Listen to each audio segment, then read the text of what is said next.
మన మర్రి golden diamonds లో మీరు కొనే ఆభరణాలపై నో జీఎస్టీ, కేవలం 1% నుండి 11% వరకు మాత్రమే గల VA, ఆపై జీరో మేకింగ్ ఛార్జెస్ ఇంకా నో జీఎస్టీ. మర్రి గోల్డెన్ డైమండ్స్. ఇరాన్ పై అమెరికా మరోసారి దాడి చేసింది. హర్ముజ్ జలసంధిలో సంచరిస్తున్న 4 అటాక్ డ్రోన్లను కూల్చివేసింది. తర్వాత బందర్ అబ్లాస్లోని గ్రౌండ్ కంట్రోల్ స్టేషన్ పై దాడి చేసింది. ఆత్మరక్షణలో భాగంగానే దాడులు చేశామని ఓ అధికారి తెలిపారు. యుఎస్ సెంట్రల్ కమాండ్ అత్యంత ఖచ్చితత్వంతో దాడులు చేసిందని వివరించారు. హర్ముజ్లో నౌకాయానానికి ముప్పుగా పరిణమించి డ్రోన్లను కూల్చివేసినట్లు ఆయన తెలిపారు. అటు కువైట్ పైన క్షిపణి డ్రోన్ దాడి జరిగింది.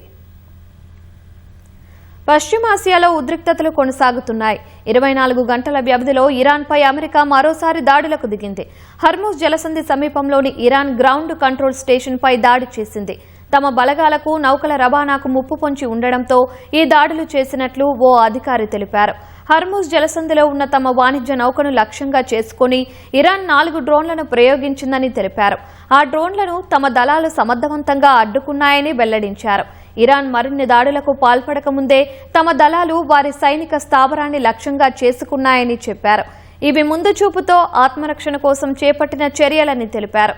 రాడార్ వ్యవస్థను ఆఫ్ చేసి హర్ముజ్ జలసంధిని దాటేందుకు ప్రయత్నించిన అమెరికా ట్యాంకర్పై IRGC నావికా దళం కాల్పులు జరిపిందని ఇరాన్ అధికారిక వార్తా సంస్థ తస్నిం పేర్కొంది. దీనికి ప్రతిస్పందనగా బందర్ అబ్బాస్ నగరంపై అమెరికా దళాలు దాడులు చేపట్టాయని తెలిపింది.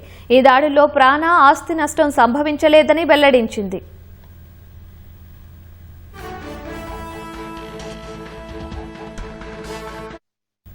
అటు కువైట్ పైన క్షిపణి డ్రోన్ దాడి జరిగింది.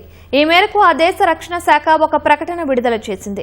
అయితే ఏ ప్రాంతాన్ని లక్ష్యంగా చేసుకుని దాడులు జరిగాయో కువైట్ వెల్లడించలేదు. ఇరాన్పై అమెరికా దాడులు చేపట్టిన కొన్ని గంటల్లోనే కువైట్ పైన దాడులు జరగడం ప్రాధాన్యం సంతరించుకుంది. ఈ పరిణామాలతో కాల్పుల విరమణపై అనుమానాలు వ్యక్తమవుతున్నాయి.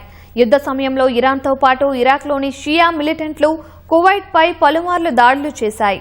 2 వారాల క్రితం UAE పైన డ్రోన్ దాడి జరిగింది.